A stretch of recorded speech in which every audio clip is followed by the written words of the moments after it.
궁서쿨쌤의 과학교실, 오늘은 여러 날 동안 달의 모양 변화에 대해서 알아보도록 하겠습니다.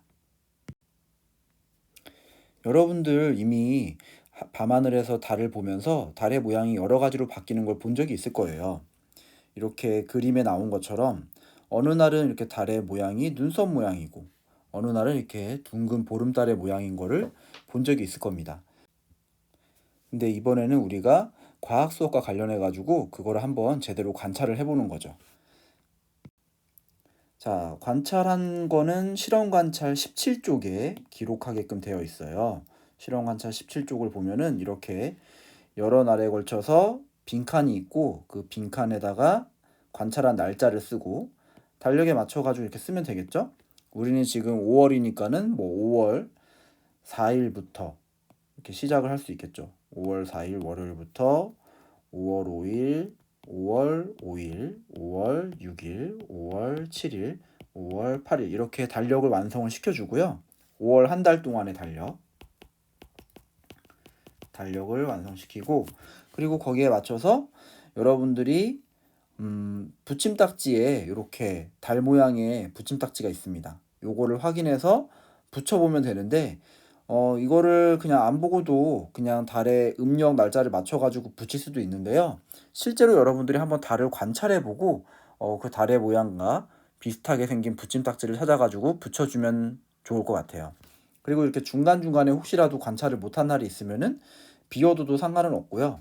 그렇지만 여러분들이 한번 꾸준히 될 수 있는 한 많은 날 동안 관찰을 해서 5월 한 달 동안의 달의 모양이 어떻게 변하는지를 그때그때 관찰하면 좋을 것 같습니다.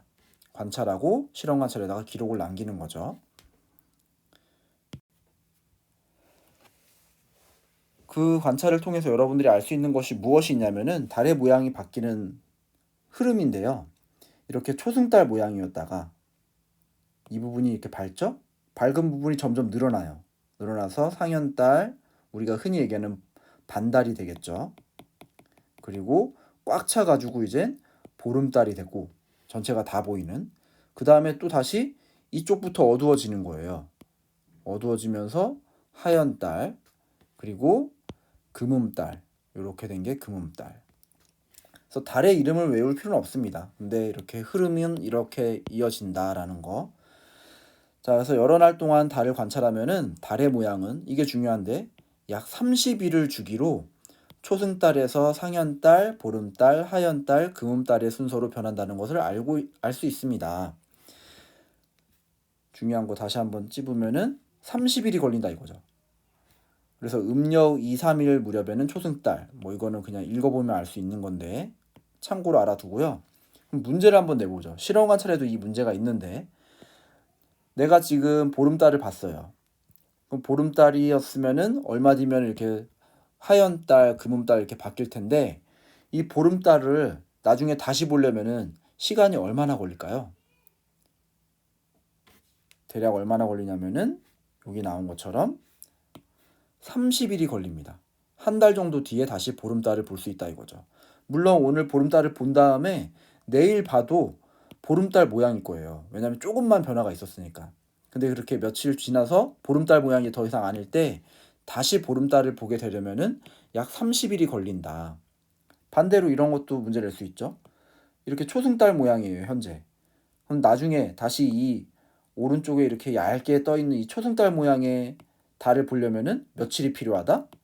30일이 필요하다. 그래서 같은 달의 모양을 다시 보려면은 대략 30일이 필요하다라는 것을 알 수가 있습니다. 오늘은 실험 관찰의 내용은 한 달 정도의 관찰을 통해서 기록하는 거기 때문에 뭐 사진을 지금 당장 올릴 필요는 없고요. 대신에 과제 제출해서 오늘 배운 내용 중에서 중요한 거 한 가지만 한 문장으로 기록하기 해볼게요. 평소 두 문장 기록하기였는데 한 문장으로 오늘 배운 것 중에서 여러분한테 기억에 남는 거 중요한 거 한 문장으로 기록해서 과제로 제출해 주기 바랍니다.